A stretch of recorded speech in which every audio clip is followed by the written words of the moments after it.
अस्सलाम वालेकुम नाज़रीन, मैं हूँ आपकी होस्ट मनाहिल शेख। वीनस के मेहमान विद मनाहिल के साथ आपके सामने हाजिर हूँ। जैसा कि आपको पता है कि 2024 इलेक्शंस का जो है दौरा है, हर तरफ उसकी धूमधाम चल रही है पूरे पाकिस्तान के अंदर और बल्कि दूसरी कंट्रीज़ के अंदर भी इलेक्शंस चल रहे हैं।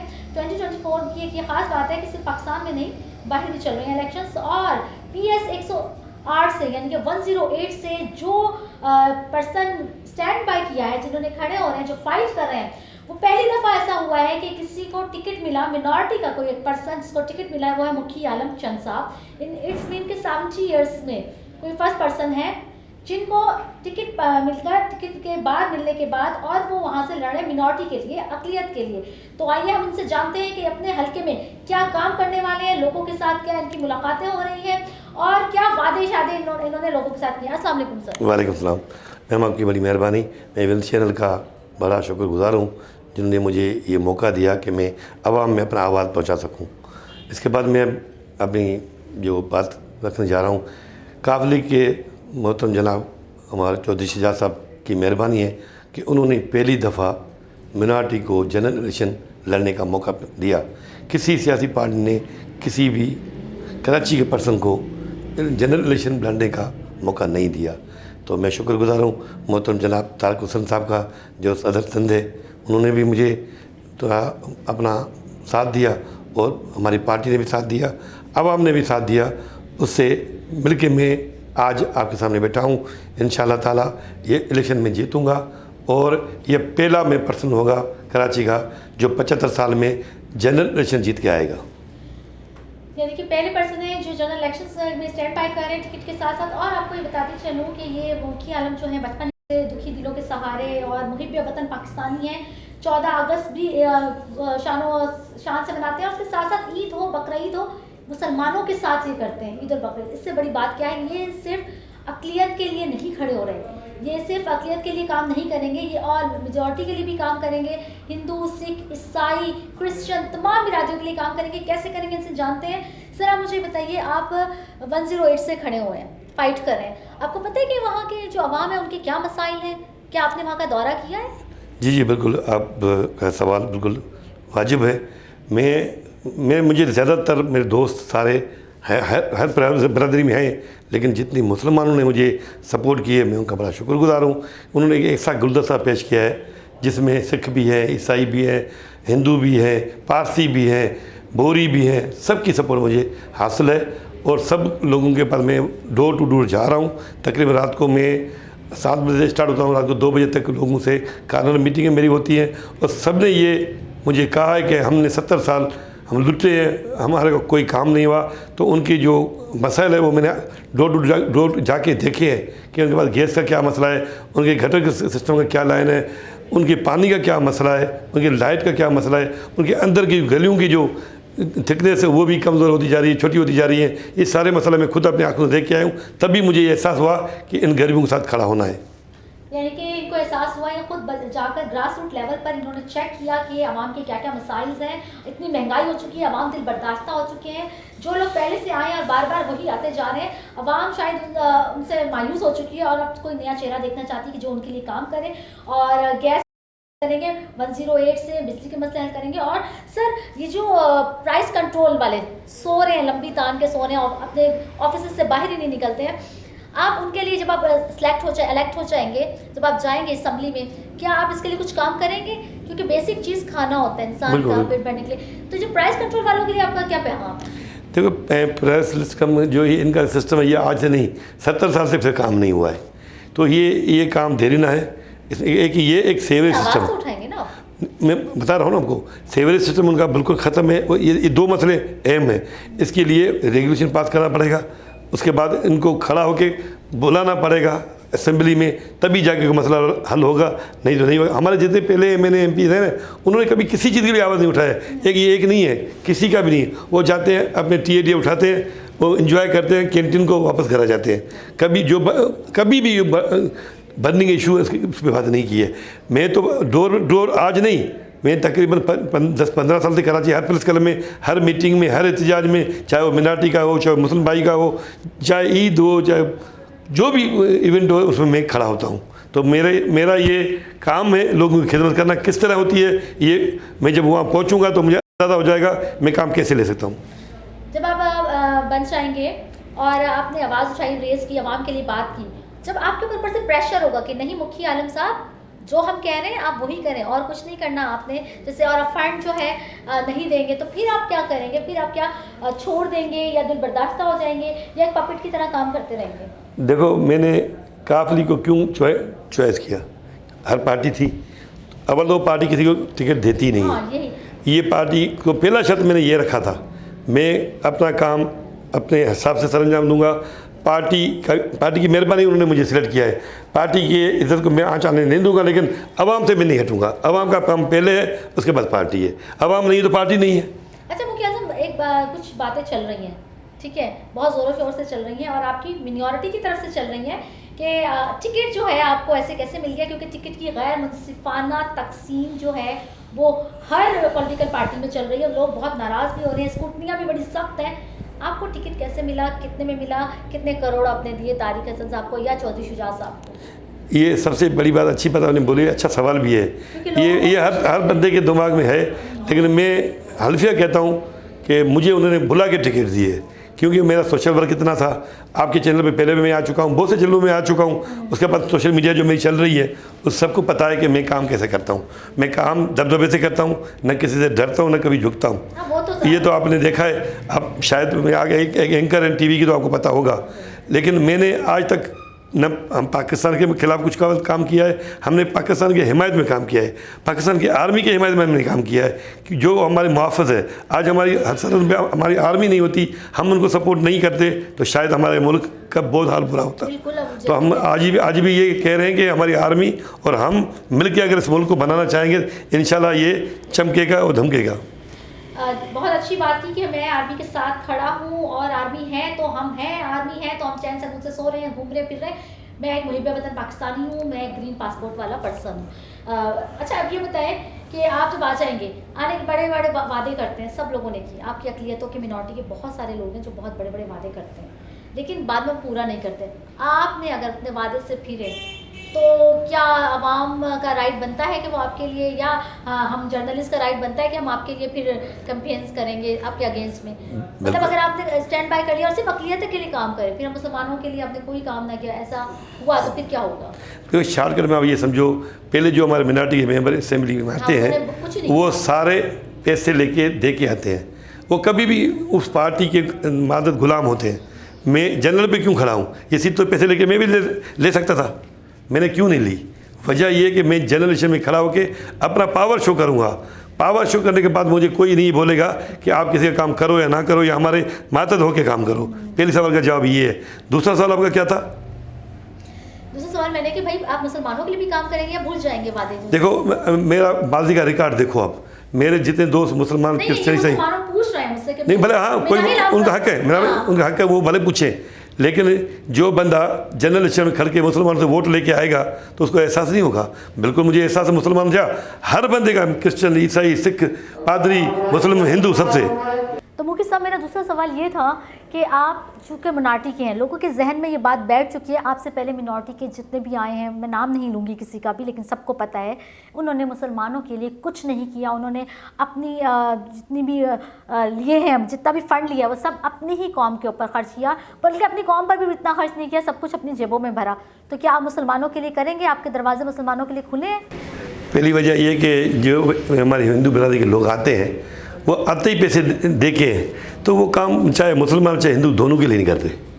हिंदू कम्युनिटी में जाओ तो वहाँ भी उन्होंने कुछ नहीं किया। हमारी जो बहुत सारी चीज़ें, हमारी जो बच्चियाँ उठ जाती हैं उनके लिए उन्होंने कुछ नहीं किया। जब वो उनको जबरी मज़हब तब्दील कराया जाता है तभी उन्होंने कुछ नहीं किया। जब हमारे बच्चों को उठा के ले गए लोग तभी उन्होंने कुछ नहीं किया। अगवा बाय तावान का मसला आया तभी उन्होंने कुछ नहीं किया। जब कोई हमारा एहतजाज होता है कभी प्रेस क्लब के आगे हमारे हिंदू कम्युनिटी के नहीं खड़े हुए, MNA MP नहीं खड़े हुए। तो उसका जवाब मैं सिंपल लफ्ज़ में ये दूंगा कि आप उसी सारे ग्राउंड में देखो कि मैं कहाँ खड़ा हूँ। मैं ईसाई के साथ भी खड़ा हूँ, मुसलमानों के साथ भी खड़ा हूँ। मैं TLP का एहतजाज हुआ था, मैं उधर भी खड़ा था। तो उन्होंने बिजली के खिलाफ टीएपी वालों ने निकाला, कोई थोड़ी सी रैली निकाली थी, मैं उसकी सरपाई कर रहा था। तो लोगों ने मुझे पूछा कि आप किसी और पार्टी के हो, इधर क्यों? मैंने इधर इंसान ज़ात का मसला है, इधर मुसलमान हिंदू का मसला है, इधर हमारे जो बुनियादी हुकूक है उनका मसला है। बुनियादी हुकूक के लिए कोई भी बात करेगा हम उसके साथ खड़े रहेंगे। तो इसमें मुसलमान हिंदू नहीं, हम पाकिस्तानी हैं, ना हम मुसलमान है, ना हम हिंदू है, ना हम ईसाई है, हम पहले पाकिस्तानी हैं, उसके बाद हम मुसलमान भी हैं, उसके बाद हम हिंदू भी हैं, उसके बाद हम सिख भी हैं। अगर हम पाकिस्तान नहीं बन सकते तो हम मुसलमान भी नहीं बन सकते, हिंदू भी नहीं बन सकते, सिख भी नहीं बन सकते। इसकी वजह यह कि हमारा ईमान कमज़ोर है। इस जगह पे हमारा ईमान मजबूत है कि हम सब एक हैं, इसमें कोई मिनारिटी भी कुछ नहीं है, क्योंकि हम पाकिस्तानी हैं। जब पाकिस्तान कायदे ने हम झंडे में वाइट कलर का जो डाला था, उसका मतलब ये था कि भाई हम सब एक हैं। तो हम उस झंडे की भी आज मैं इसी तसल्ली ये मुखालफत करता हूँ कि झंडे में क्यों डाला गया। जब हम पाकिस्तान सब एक हैं तो इसको अलग करो ही नहीं। अलग करने का वजूद ये है कि करप्शन बढ़ती है, लोगों के काम नहीं होते हैं, फिर हिंदू मुस्लिम हो जाते हैं, हिंदू सिख ईसाई हो जाते हैं, इस तरह की कहानियाँ बनती है सिर्फ इसकी वजह से जो ये हमने बुनियाद गलत डाला। तो मैं इसकी भी मुखालफत करूँगा। हम पाकिस्तानी हैं, हम हर मुसलमान, हिंदू, सिख, ईसाई जो भी आते हैं उनकी खिदमत करेंगे। मुखी आलम चंद जो हल्का 108 से खड़े हुए उम्मीदवार हैं और इनके अगेंस्ट में बहुत सारी पार्टियां हैं, पीपल्स पार्टी भी है, आई थिंक जमात इस्लामी भी होगी और एमक्यूएम भी है। और लेकिन इनका ये कहना है कि मुस्लिम, हिंदू, सिख, ईसाई, क्रिश्चियन, मसीह, कोई भी हो, कोई भी कम्युनिटी हो, कोई भी मज़हब के लोग हो, मैं उन सब के मसाइल को हल करूँगा। मेरे दरवाजे 24 घंटे इन सब के लिए खुले हैं और मैं दिन हो या रात हो, चाहे किसी की कोई भी इवेंट हो, किसी भी कम्युनिटी, किसी भी मज़हब का, मैं उसको जो है ऑन करूँगा। और इसके साथ साथ इन सब मसाइल को लेकर मैं कौमी सूबाई असम्बली में भी जाऊँगा। ये मुखी आलम चंद साहब है, इनके ये वादे हैं, ये प्रॉमिसेस हैं अपनी आवाम के साथ और सारे पूरे पाकिस्तानी कौम के साथ। अच्छा मुखी साहब, आप मुझे ये बताइए कि अभी आप काफ लीग वालों ने आपको टिकट दिया, आपको इज़्ज़त दी, आप उनसे खड़े हुए। समटाइम्स आप ही के मिनॉरिटी के कुछ लोग ऐसे थे जिन्होंने टिकट कहीं और से लिया, खड़े हुए, जीते, फिर पार्टी भी बदल ली। तो मैं आपसे ये सवाल करूंगी कि चौधरी शुजात और परवेज़ जिलाई साहब जाहिर हैं और फिर कराची सिंध से तारिक हसन साहब हैं, आप पार्टी बदल तो नहीं लेंगे? ट्रैक्टर से कहीं और तो नहीं चले? ट्रैक्टर से मैं ट्रक में नहीं चलूँगा। कहने का मकसद ये है कि आपका सवाल बिल्कुल जायज़ है, ऐसे होता है। नहीं हुआ है ना, आपकी मिनॉरिटी ने किया है ना, अब लोगों का एतबार ही नहीं आ रहा कि भाई क्या होगा। चौधरी सरवर ने पार्टी बदल ली है। कल वो हमारा जनरल सेक्रेटरी था काबली का, कल का दिन है ये। वो चला गया पीपल्स पार्टी में, आज नारे लगा रहा है। पहले काप नून लीग में था, इससे पहले किसी और पार्टी में था, आज ये लोगों का अलग अलग माइंड सेट है।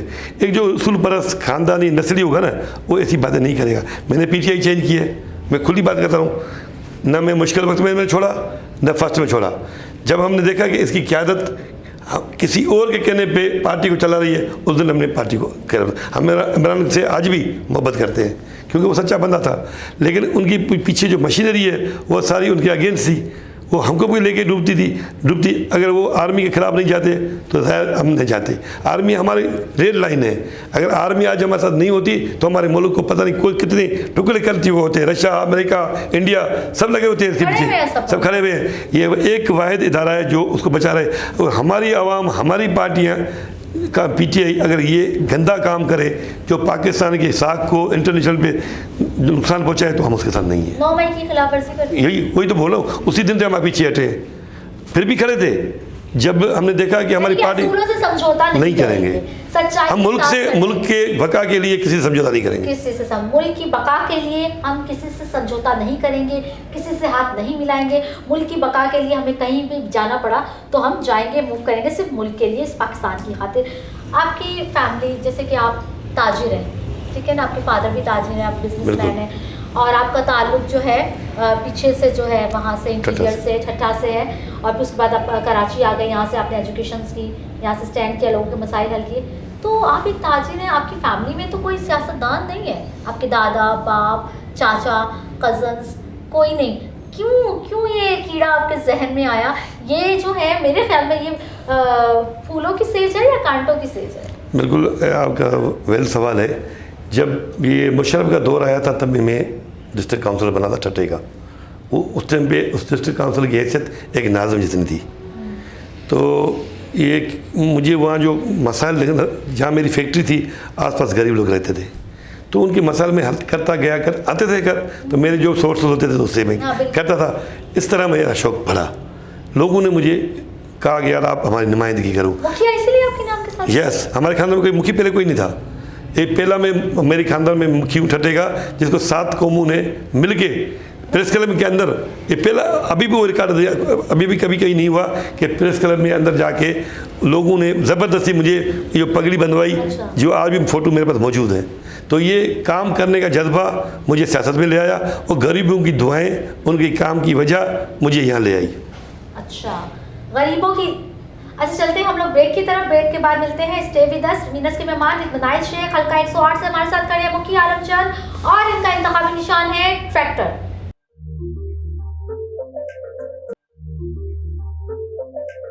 Welcome back. वीनस के मेहमान विद मनाइल शेख, हमारे साथ मुखी आलम चंद साहब मौजूद हैं। मिनॉरिटी के फर्स्ट पर्सन, 70 ईयर्स के अंदर जनरल इलेक्शंस में पहली दफ़ा इनको टिकट मिला है। अच्छा, एक और चीज़ मैं मुखी आलम से पूछती चलूँगी यहाँ पर कि मुखी साहब आप मुझे ये बताइए कि जब आप ये सब कर रहे हैं, कैंपेन कर रहे हैं, क्या इसमें आपका कोई इन्वेस्टर है या आपकी फॉरेन फंडिंग है या आपको कोई यहीं से ही कोई सपोर्ट कर रहा है? इस पर थोड़ी रोशनी डालें क्योंकि आवाम ये जानना चाहती है। बिल्कुल। पहली बात ये है कि हमारी पार्टी इस पोजीशन में नहीं है कि किसी को फंडिंग करे। पार्टी तो क्लियर हो गई। अब कोई बंदा मेरे पीछे खड़ा होकर मेरी मदद करे, तो आप देख रहे हो मैं जो कैंपेन कर रहा हूँ, मेरे साथ आज भी गरीब खड़े हैं। ये बच्ची बैठी हुई है, गरीब है। कि कोई भी अमीर बंदा मेरे अर्ध गिर्द घूमता हुआ नज़र आपको नहीं आएगा। दूसरी बात, मैं वो खर्चा ही नहीं करता। इतनी मेरी कैपेसिटी नहीं है जो मैं खर्चा कर सकूं। मैं खिदमत की खातिर आया हूं, तो खिदमतगार लेके घूम रहा हूं मेरे साथ। तो मुझे उम्मीद है कि मैं जीतूंगा। और लोग भी अभी समझ गए हैं 70 साल सड़े निज़ाम को देख देख के उनके घर आज भी उनके घर के सामने गटर ऐसे बहते जैसे नाला बह रहा है, कोई नदी बह रही है। लाइट उनके घर पे नहीं है, गैस उनके घर पे नहीं है, लाइट उनके घर पे नहीं है। तो मुझे बोलने की ज़रूरत ही नहीं है। लोग पहले ही उनको धक्के दे चुके हैं। आप देखो टीवी में जो MNA MP पुराना जाता है, उनको टमाटर पड़े होते हैं, अंडे पड़े रहे होते हैं। तो माशाल्लाह मैं जितनी भी मैंने कैंपेन किए, मैं मदरसों में गया हूँ, मस्जिद में गया हूँ, मंदिर में गया हूँ, गिरजाघर में गया हूँ, मुझे हर जगह पे इज़्ज़त मिली है। चर्च में गया, मैं गुरुद्वारे में भी गया हूँ, मुझे हर जगह पे इज़्ज़त मिली। आप मेरे कल के फ़ोटो देख लो, कल की मीटिंग देख लो, मैं आपको शायद भेज भी दूँ। तो मुझे इज़्ज़त इसलिए मिली है कि लोगों ने डेली दाल खा के वो थक गए हैं अभी। अब वो भी चाहते हैं कि हम भी मुर्गी खाएं, हम भी दुनिया को देखें, हमारा घर भी वही हो जो डिफेंस में है, करप्शन में है। तो हमारे घर के आगे गटर क्यों बह रहा है? तो उन्होंने मुझसे यही सवाल किया जो मैं उनको देने के लिए आज तक ये कोशिश करता आया हूँ और करता रहूँगा। मुखी साहब मुझे एक बताएं, एक वाक़या हुआ था, मतलब ये जेन्युइन बात है और मैं कैमरे इसमें बताना चाहूँगी मैं अपने चैनल के थ्रू कि ये मैंने ख़ुद देखा है। मुख्य एक वाक़या था, कभी ऐसा नहीं हुआ कि कोई MNA MP जो बनने खड़ा हुआ हो वो ख़ुद किसी आम इंसान के साथ है। वो क्या वाक़या मुख्य साहब अपने मुँह से खुद बताएंगे कि वो किसका वाक़या था जो आप थाने में खुद वहाँ गए और उसकी जाके एक बेगुनाह की ज़मानत करवा कर आए? वो क्या चीज़? ये मेरन टाउन में एक चौधरी आया था। उन्होंने क्या किया, जितने भी घर में ओवरसीज़ के घर बने हुए थे उसमें कोई गरीब लोग रह रहे थे, उनकी मौलाद में रह रहे थे। तो वो जाली फाइल बना के उनको घर से टिक मार्क लगा के रखा जाता था। सुबह आके उनकी बच्चियों को उठा के बाहर फेंकता था, उस बंदों को अरेस्ट करा देता था।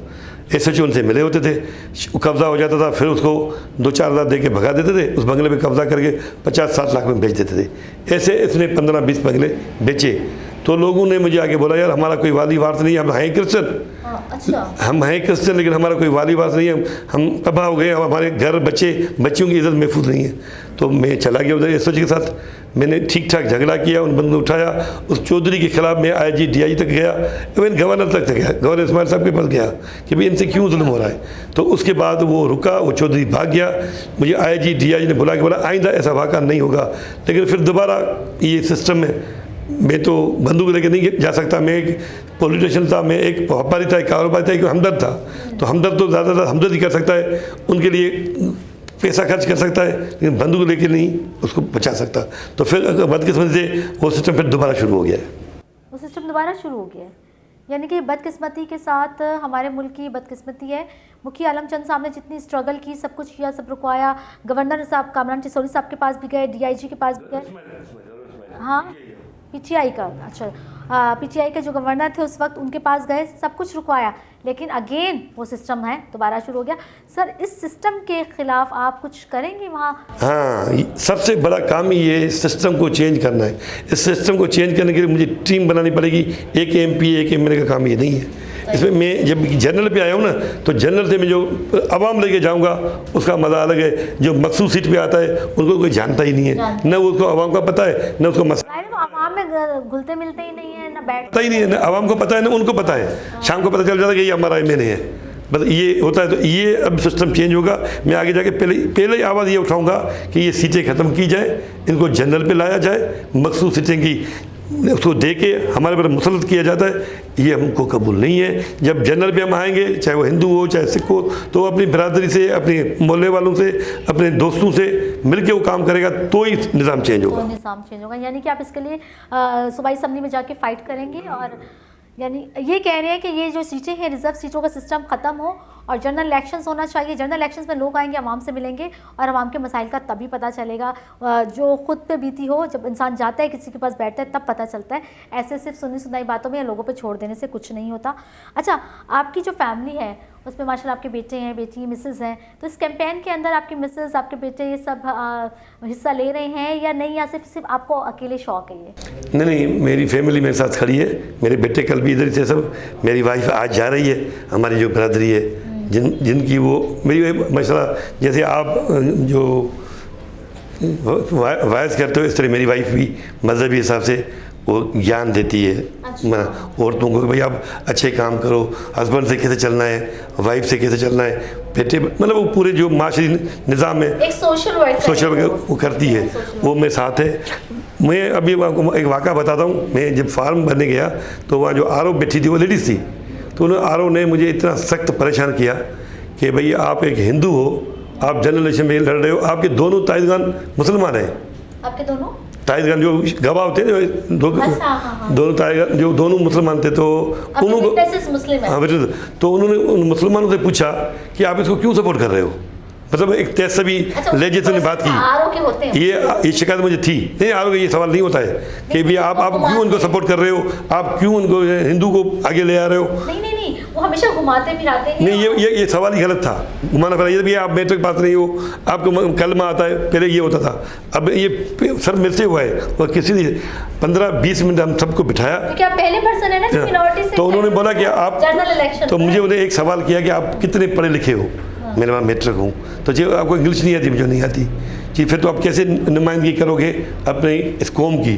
तो मैंने बोला मैं आपको एक मिसाल देता हूँ, चाइनीज़ को इंग्लिश ए लफ्ज़ भी नहीं आता, फिर वो दुनिया पे राज कैसे कर रहे हैं। मैंने बोला इससे काम होता है, इससे नहीं होता। ये तो 10,000 में मिल जाते हैं, हम कोई असिस्टेंट रख देंगे, लेकिन काम करने के लिए दिमाग चाहिए। तो मैं खिदमत करने के लिए इन दोस्तों के साथ, दोस्तों इसलिए ले आया हूँ कि आपको पता चले हम हिंदू मुसलमान सब एक है। हम पाकिस्तानी मुखी आलम चंद साहब हैं, उनको जो है आरओ से शिकायत है कि कभी किसी से ये क्वेश्चन नहीं किया गया, मुझसे ये सवाल क्यों किया गया कि आपके जो है विटनेसेस मुस्लिम्स हैं और आप एक हिंदू हैं, और आप जो है आपकी एजुकेशन ये है, आप कैसे कौम की रहनुमाई करेंगे, कैसे लेके चलेंगे। और मुखी साहब ने भी बड़ा खूब जवाब दिया उनको, कहा कि जो इंग्लिश है वो सिर्फ एक ज़बान है, एक बात करने के लिए है। जब मेरी बात उनको समझाने के लिए बहुत सारे तरीके हैं, जब बात सिर्फ समझानी है, हमने कोई अंग्रेज़ नहीं बनना, हमने कोई वो नहीं बनना, हमने सिर्फ बात पहुंचानी है। तो चाइनीज़ की बहुत अच्छी मिसाल दी आपने। मुखी साहब, आप जो है आप जैसे कि आप चल रहे हैं, ये आपका फर्स्ट अटैम्प्ट है, पहली दफ़ा आप निकले हैं। अगर कुछ ऐसा होता है तो क्या आप दिल बर्दाश्ता हो जाएंगे, या अगर जाहिर है सीटें हैं कितनी मिलती हैं कितनी नहीं मिलती हैं, तो फिर अगले इलेक्शन में दोबारा फाइट करेंगे या नहीं करेंगे, क्या सोचा है? मैंने हार जीत का फैसला किया ही नहीं है। मैंने सब लोगों के सामने अपना चेहरा रखा है कि आप 70 साल पहले को देख के आए हो, आज ये चेहरा देखो, अगर मैं आपको पसंद आता हूँ आप मुझे वोट दो, ट्रैक्टर को आप ठप्पा मारो, निशान मेरा ट्रैक्टर है, उसको आप आगे लाओ। यही ट्रैक्टर आपको अनाज भी देता है, यही ट्रैक्टर आपकी ज़मीनें आबाद करता है, जिससे आप पानी भी पीते हो, खाना भी खाते हो। ये सारे जो बर्गर वगैरह सभी इसी गंदम से बंदे जो हमारा ट्रैक्टर बनाता है। सब एक पर्सनल क्वेश्चन कि आपको ट्रैक्टर चलाना आता है? बिल्कुल आता है।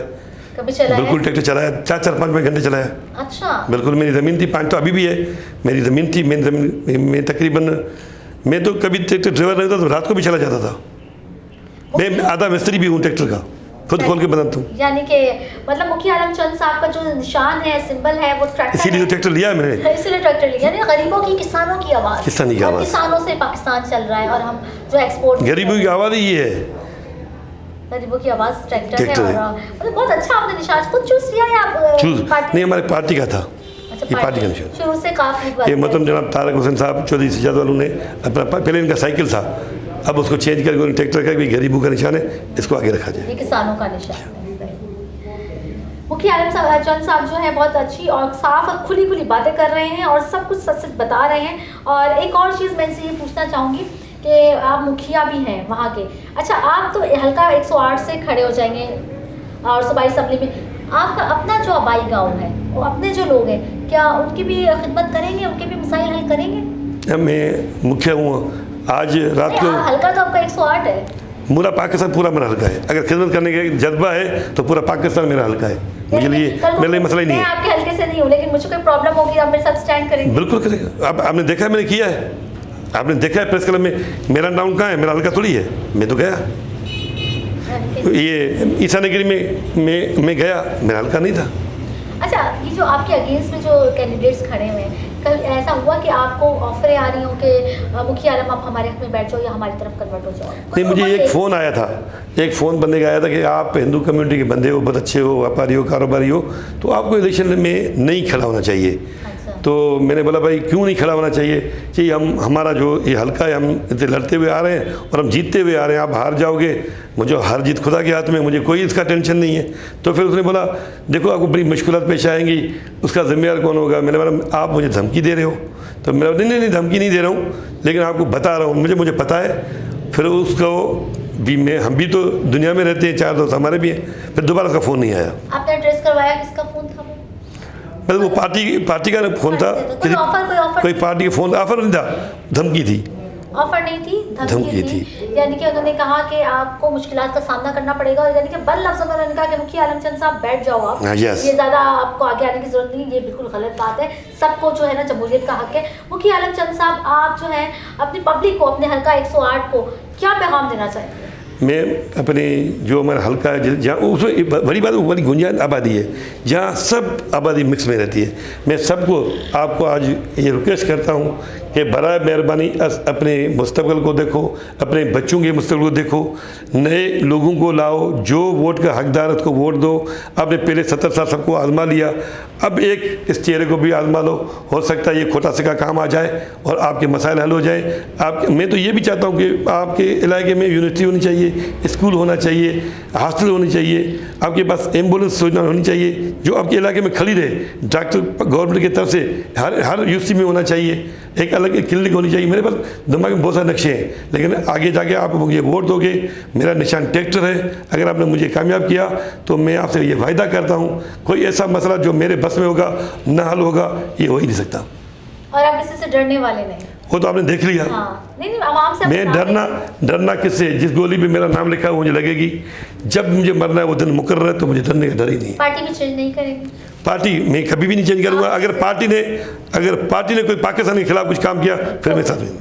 जी नाज़रीन, मेरे साथ मौजूद है मुखिया आलम चंद साहब जो हल्का नंबर 108 से सूबाई असम्बली के उम्मीदवार हैं और फाइट कर रहे हैं। उनकी बातें आपने उनके मुंह से सुन ली। एक लीडर, मुहिब वतन पाकिस्तानी, जो कहते हैं कि पाक फौज के खिलाफ, पाकिस्तान के खिलाफ अगर कोई कुछ भी एक्टिविटी हुई तो हाँ उसके खिलाफ मैं अगेंस्ट खड़ा हो जाऊँगा, लेकिन अदरवाइज़ मैं काफ लीग के जो पार्टी है उसको नहीं छोड़ूंगा। मैं जनरल इलेक्शन में 70 ईयर्स के अंदर फर्स्ट पर्सन हूँ जो जनरल इलेक्शन में फाइट कर रहा हूँ। आवाम मुझ पर भरोसा कर रही है और आवाम जो है मुझे वेलकम करती है हर जगह, मंदिर, मस्जिद, चर्च, गुरुद्वारा, हर जगह पर मुझे वेलकम कर रही है।